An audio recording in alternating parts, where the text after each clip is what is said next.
अस्सलामुअलैकुम। Coding with Ehsan channel में आपको खुशामदीद।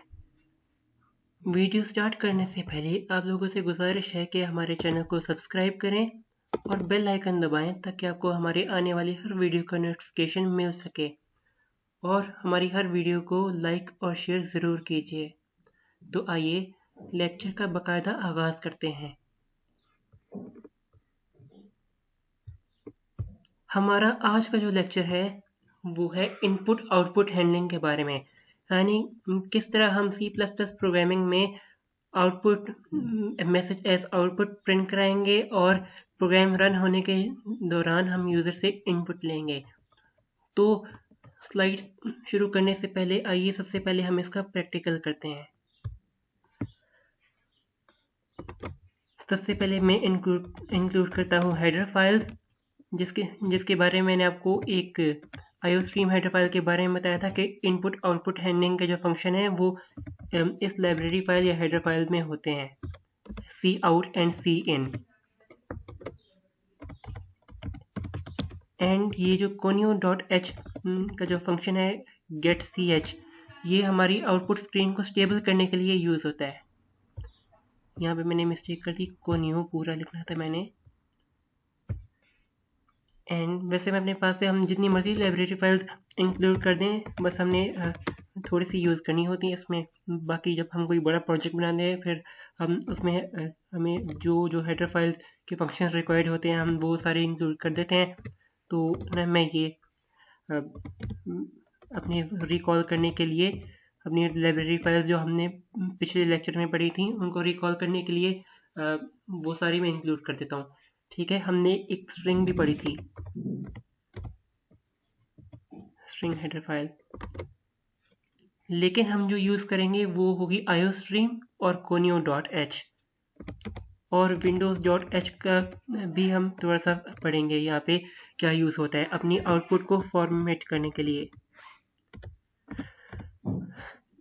तो मैं यहाँ पे कमेंटिंग में लिख भी देता हूँ कि हम कौन कौन सी यूज़ करें। एक हम ये यूज़ करें,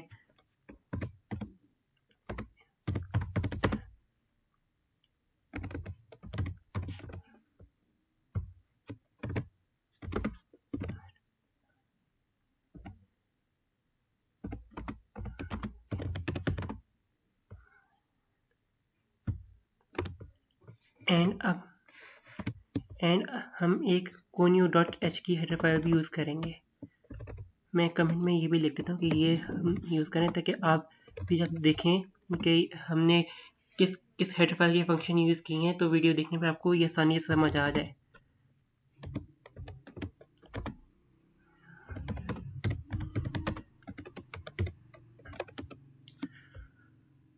तो ये हमारी हेडर फाइल्स इंक्लूड हो गई। अब हम आइए प्रोग्राम का बाकायदा आगाज़ करते हैं। सबसे पहले मैंने आपको बताया था प्रीवियस लेक्चर में कि हमने लिखना है यूजिंग नेम स्पेस std। ये लाइन हमने लाजमी लिखनी है ताकि हमने बार बार वो जो फंक्शंस होते हैं cout और cin उनके साथ std स्कोप रेजोल्यूशन ऑपरेटर ये चीज़ें ना लिखनी पड़े, वरना इससे ये टाइम वेस्ट होता है और कोई बार बार वो वर्ड लिखना भी नहीं चाहेगा std और स्कोप रेजोल्यूशन ऑपरेटर हर फंक्शन के साथ। इसलिए बेहतर होगा कि यूजिंग नेम स्पेस std की एक लाइन आप लोग लिखते हैं तो आप उस काम से बच जाएंगे। अब हम स्टार्ट करते हैं अपने प्रोग्राम के मेन फंक्शन का, इंट मेन।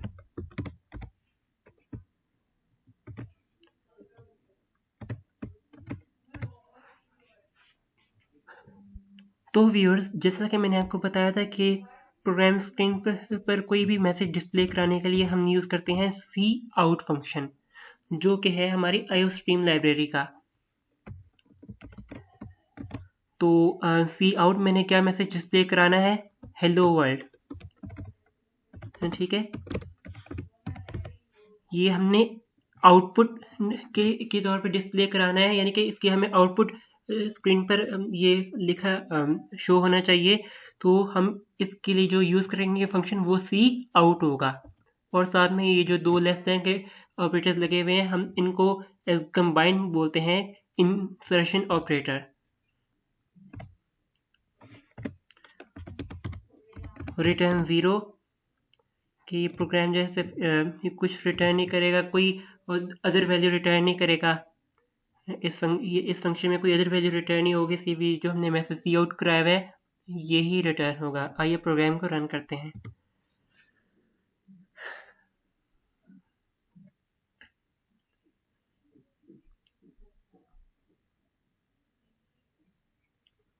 देखिए ये हमारे पास मैसेज डिस्प्ले हो गया, सी आउट हेलो वर्ल्ड।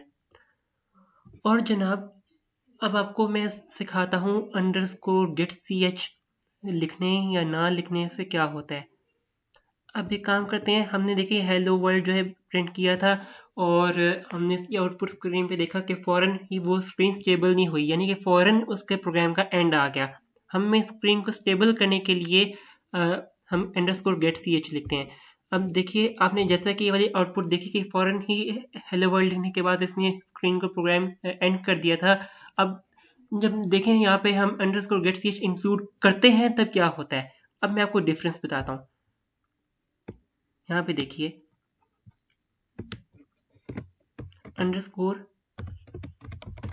_get_ch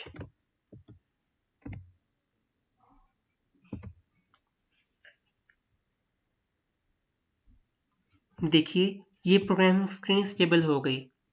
अब मुझे प्रोग्राम को एंड करने के लिए ये एंटर दबाना पड़ेगा, उसके बाद ये एंड हो जाएगा। अब आपने ये भी देख लिया कि किस तरह _get_ch इंक्लूड करना है या ना करने से क्या होता है। एंड अब आपको मैं बताता हूँ कि प्रोग्राम के रन होने के दौरान जब हम इनपुट लेते हैं फिर उसके लिए हमें क्या करना पड़ता है, उसके लिए हमें क्या कोड लिखने पड़ते हैं। चूंकि हमारा टॉपिक ही है इनपुट आउटपुट हैंडलिंग का, तो फिर लेकिन सबसे पहले प्रोग्राम के दौरान इनपुट लेने से पहले आपको सबसे बताना पड़ेगा वेरिएबल्स के बारे में। यानी कि जब हम कोई इनपुट लेंगे फिर हमने उसको वेरिएबल में स्टोर भी कराना पड़ेगा। तो उसके लिए हमारे पास बहुत से वेरिएबल्स होते हैं, बहुत सी टाइप्स होती हैं वेरिएबल्स की। आइए सबसे पहले हम स्लाइड से वो देखते हैं। वेरिएबल्स की जो टाइप्स हैं वो बहुत सारे हैं, जिनमें आप ये देख सकते हैं CHAR यानी करैक्टर टाइप। ये करैक्टर टाइप डाटा जो है वो स्टोर करता है और वो प्रिंट कराता है हमारे आउटपुट स्क्रीन पर। ठीक है, वो उस वेरिएबल से लेकर ये करैक्टर टाइप डाटा स्टोर करके प्रिंट कराता है। CHAR means character type. और शॉर्ट यानी उसकी बाइट्स का फर्क होता है।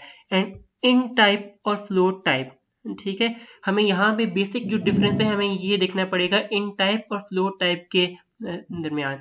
बाकी आपने लॉन्ग और लॉन्ग डबल आपने इनसे कंफ्यूज नहीं होना, क्योंकि ये है ना, मतलब जहाँ पे हमें वो थोड़ी बिट्स का डाटा वो चाहिए होता है हम उसके लिए शॉर्ट इंट यूज़ करते हैं, और जहाँ पे हमें ज़्यादा बिट्स चाहिए होती हैं वहाँ पे हम मीडियम इंट यूज़ करते हैं या मीडियम बस एक फ्लोट ही यूज़ करते हैं। सिंपल यानी कि हम फ्लोट लिखते हैं या इंट लिखते हैं। और जहाँ पे हमें बहुत ज़्यादा बिट्स का डाटा चाहिए होता है वहाँ पे हम लॉन्ग लिखते हैं, लॉन्ग डबल या लॉन्ग इंट लॉन्ग फ्लोट। ठीक है, तो वैसे जो मेन 3 बेसिक डिफरेंसेस हैं, 3 बेसिक टाइप्स हैं, वो होती हैं इंट और फ्लोट और CHAR data type, character data type के दरमियान। इंट टाइप वेरिएबल जो होता है वो सिंपल नंबर्स को स्टोर कराने के लिए होता है। Simple numbers means not decimal, ठीक है। और जिनकी हमें आउटपुट डेसिमल में लानी हो और जिनको हमें एज डेसिमल नंबर स्टोर कराना हो, हम उसके लिए ये फ्लोट टाइप डाटा यूज करते हैं। ठीक है, तो आइए अब इनको यूज करके देखते हैं।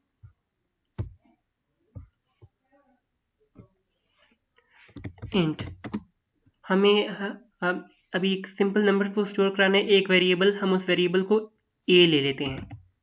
ठीक है, अब देखिए a इज इक्वल टू 10। ठीक है, अब हम सी आउट, हमें चूंकि a जो है एज अ करेक्टर वो हमें एज इट इज नहीं वो डिस्प्ले कराना, हमें बल्कि a की वैल्यू डिस्प्ले करानी है। तो मैं आपको ये बताना भूल गया कि हमें जो message as it is display कराना होता है वो हम इन्वर्टेड कॉमास में लिखते हैं। ठीक है, और जो भी मैसेज हमें मतलब जिसकी वैल्यू हमें डिस्प्ले करानी होती है, हम उसके लिए इन्वर्टेड कॉमास नहीं डालते। इसका भी आपको डिफरेंस मैं बाद में चल के बता दूंगा, ये इसकी एक्सप्लेनेशन आपको बाद में दूंगा। ठीक है, हमने ए की वैल्यू जैसा कि डिस्प्ले करानी है तो हमने सिर्फ ए लिखा है, इसको इन्वर्टेड कॉमास में नहीं लिखा।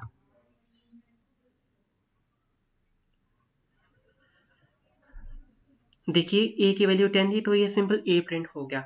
अब देखिए मैं एक काम करता हूँ, ए को इन्वर्टेड कॉमास में लिख के देखता हूँ, फिर देखते हैं क्या होता है।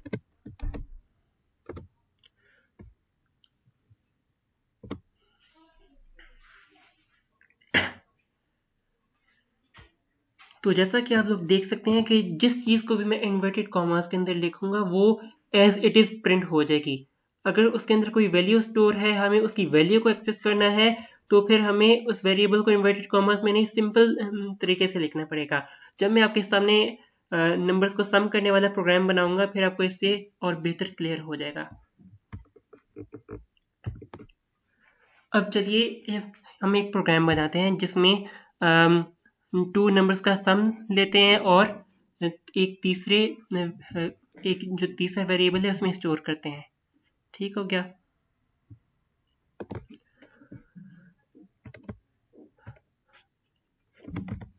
हम यहाँ पे सबसे पहले लेंगे दो वेरिएबल्स लेंगे। ठीक है, इंट ए और बी, क्योंकि हमने 2 नंबर्स का सम प्रिंट कराना है तो हम यहाँ पे 2 नंबर्स वो लेंगे, वो डिक्लेयर कराएंगे। 2 वेरिएबल्स लेंगे और उसका जो सम है वो फिर हम फाइंड करेंगे। और जब हम सम फाइंड करेंगे उसको हमने मतलब प्रिंट कराने के लिए किसी तीसरे वेरिएबल में भी स्टोर करना है। ठीक है, क्योंकि देखिए जब हम 2 नंबर्स का सम फाइंड कर लेंगे तो उसको हम किसी तीसरे वेरिएबल में भी स्टोर कराएंगे ना उस सम को, क्योंकि सम 2 नंबर्स का सम होगा कि तीसरा नंबर आ जाएगा, फिर उसको तीसरे वेरिएबल में स्टोर करा के फिर उसकी वैल्यू को एक्सेस करना पड़ेगा हमें। तो फिर हम एक तीसरा वेरिएबल लेते हैं, सम वाला। ठीक है,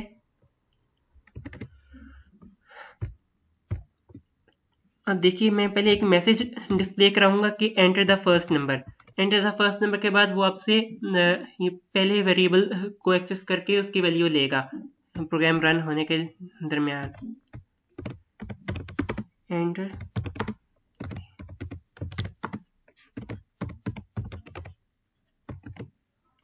यहाँ पे एक स्पेस लाजमी डालिएगा, प्रोग्राम की प्रेजेंटेशन अच्छी हो जाती है। ठीक है, कि यहाँ पे मतलब कि सारा अगर मिक्सअप हो तो फिर ज़्यादा अच्छी आउटपुट नहीं लगती। बेहतरीन प्रेजेंटेशन बनाने के लिए प्रोग्राम की ऐसा करना पड़ता है। अब देखिए यहाँ पे cout enter the first number लिखा, तो ये जो सारा का सारा है सबसे पहले तो एज इट इज हमारी आउटपुट स्क्रीन पर प्रिंट हो जाएगा। अब हम इसके बाद ये मैसेज डिस्प्ले कराने के बाद हम चाहेंगे कि हमसे इसकी वैल्यू ली जाए। हम पहले वेरिएबल की जो वैल्यू है वो हमसे प्रोग्राम रन होने के दौरान ली जाए। ठीक है, तो हमने उसके लिए कराया सी इन कराया है, प्रोग्राम रन होने के दौरान हमसे इनपुट लेगा सी इन के जरिए।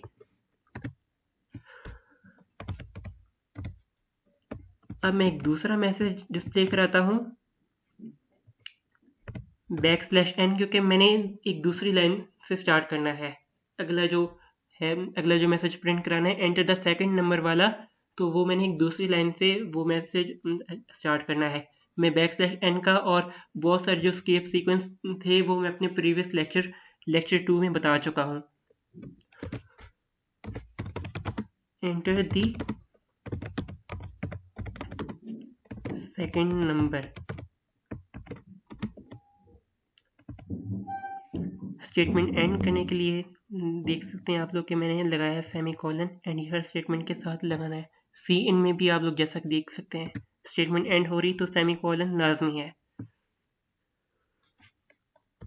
अब ये मैसेज डिस्प्ले कराने के बाद मैं एक जो सेकंड वेरिएबल की वैल्यू मैं चाहूँगा कि ले मुझसे प्रोग्राम रन होने के दौरान, तो सी इन बी।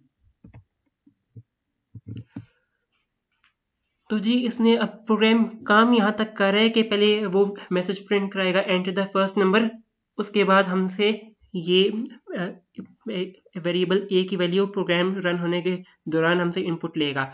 जब हम ये इनपुट दे देंगे फिर उसके बाद हमें मैसेज डिस्प्ले होगा एंटर द सेकंड नंबर, ठीक है, ऐसा आउटपुट पे। उसके बाद फिर दूसरा जो वेरिएबल है बी, इसकी इनपुट हमसे लेगा, ठीक है। अब हमने ये 2 नंबर्स की इनपुट तो ले ली, जो कि हमारे पास 2 नंबर्स होंगे जो हम बाद में एंटर करेंगे, ठीक है। अब उनका हम सम जो है, हमने सम लेके किसी तीसरे वेरिएबल में भी स्टोर कराना है, और हमने तीसरा वेरिएबल आप लोग देख सकते हैं कि हमने लिया है सम नेम का हमने एक वेरिएबल ले लिया है। तो हम इस सम में ये इन दो को प्लस करेंगे, इन दो को प्लस करके इनका रिजल्ट स्टोर कराएंगे।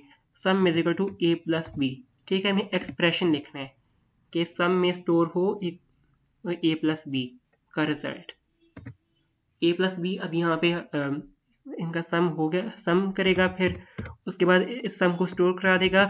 फिर यहाँ पे एक्सप्रेशन आप लोग देख सकते हैं, एक्सप्रेशन के बाद सम में कोई ना कोई वैल्यू आएगी, जाहिर है तीसरी वैल्यू जो होगी वो इन दोनों का सम होगी।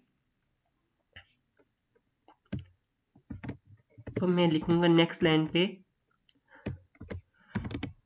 The sum of 2 numbers is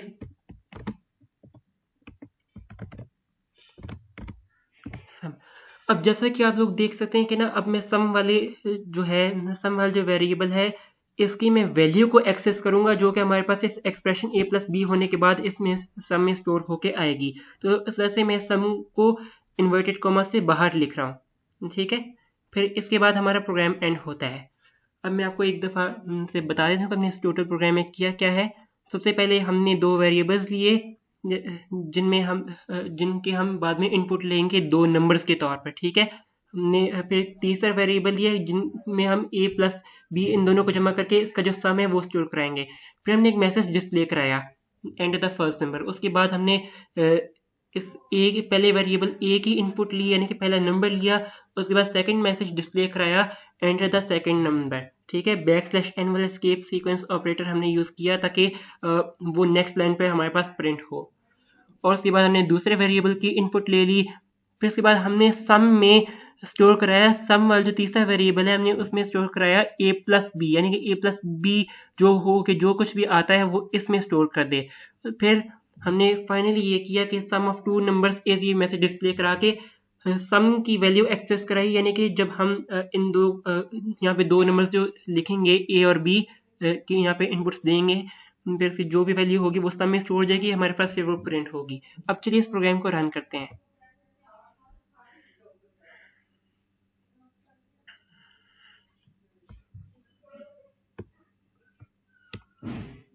देखिए एंटर द फर्स्ट नंबर, आप लोग साथ में प्रोग्राम स्क्रीन पर भी देख सकते हैं कि मैसेज डिस्प्ले हुआ एंटर द फर्स्ट नंबर। अब हमसे ये वो नंबर लेगा। हम पहला नंबर लिख लेते हैं, चलें 8 लिख लेते हैं, ठीक है। हमने इनपुट दे दी, सी इन हमने कर दिया।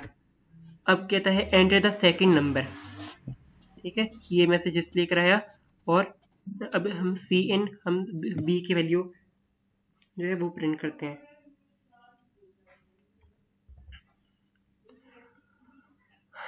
बी की वैल्यू मैं ले लेता हूँ 9 ले लेता हूँ। अब इन दो का सम करने के बाद ये तीसरे में स्टोर हो जाएगा और हमें सम की वैल्यू जो है वो प्रिंट करेगा। देखिए the sum of 2 numbers is sum, यानी कि जब इन दो को प्लस किया 9 + 8 17, वही तीसरे वेरिएबल में स्टोर होकर हमने इसको एक्सेस किया, फिर 17 ये हमें डिस्प्ले हुआ। तो ये थी हमारी आज की इनपुट आउटपुट हैंडलिंग। एंड ना वीडियो वैसे काफ़ी लंबी हो रही है क्योंकि मैं नहीं उस लेवल से सिखा रहा हूँ अपनी C++ कोडिंग के जो आने वाले मतलब जिनका पहले प्रोग्रामिंग से कभी वास्ता नहीं पड़ा, तो उनके लिए भी आसानी हो जाए। एंड चलिए अब आगे देखते हैं पहले थोड़ा सा, उसके बाद वीडियो को अभी इनपुट आउटपुट हैंडलिंग का पार्ट 1 करके एंड करते हैं। फिर तो जी मैं आपको बता रहा था कि हर डेटा टाइप में एक स्पेसिफिक नंबर ऑफ बिट्स होती हैं। इस वाली बात को आप लोग याद रख लें कि कैरेक्टर टाइप डेटा जो होगा उसमें 1 बिट होगी शॉर्ट टाइप डाटा जो है उसमें 2 बिट्स एंड इस तरह ये आपके पास सारा का सारा बोर्ड डिस्प्ले हो रहा है। और एक तीसरी डाटा एक जो होती है एक अलग डाटा टाइप एक और भी होती है बूल की। बूल की जो होती है वो हमारे पास उसकी सिर्फ 2 ही आउटपुट्स हो सकती हैं, या ट्रू या फॉल्स। मैंने आप क्या आप उसको कहते हैं एक लॉजिकल डाटा टाइप आप उसको कह सकते हैं। जब हम बाद में ये ऑपरेटर्स पढ़ेंगे आपको उसमें तब ये सही करके क्लियर हो जाएगा।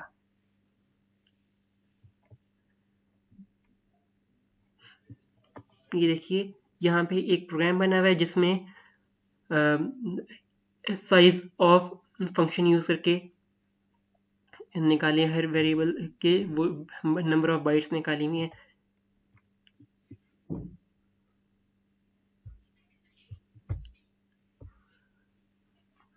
तो जी अब आपने यहाँ पे इस वीडियो में सीख लिया कि हम इनपुट आउटपुट हैंडलिंग कैसे करते हैं। जब हमें कोई आउटपुट मैसेज ऐसा आउटपुट डिस्प्ले कराना होता है हम उसके लिए जो है सी आउट का फंक्शन यूज करते हैं, और अगर मैं कोई एज इट इज वही चीज़ प्रिंट करवानी होती है जो हम सी आउट में लिख रहे हैं तो हम उसके इन्वर्टेड कॉमास यूज करते हैं। लेकिन जब हमें उसकी जो वैल्यू है वो एक्सेस करानी होती है तो हम उसको नहीं लिखते। ये मैंने आपको इस एग्जांपल में बता दी था, ये जो मैं अभी ए के साथ किया था। यहाँ पे अगर मैंने सिंपल सिर्फ ए लिख दिया तो उसने वो ए ही प्रिंट करा दिया, वो स्टार्ट में मैंने किया था। एंड आपको इससे रिलेटेड कोई क्वेश्चंस हुए तो बताइएगा। एंड आज की इस वीडियो को आप यहीं एंड करते हैं। मुझे दीजिए इजाज़त। इंशाल्लाह आपसे मुलाकात होगी नेक्स्ट वीडियो में। अल्लाह हाफ़िज़।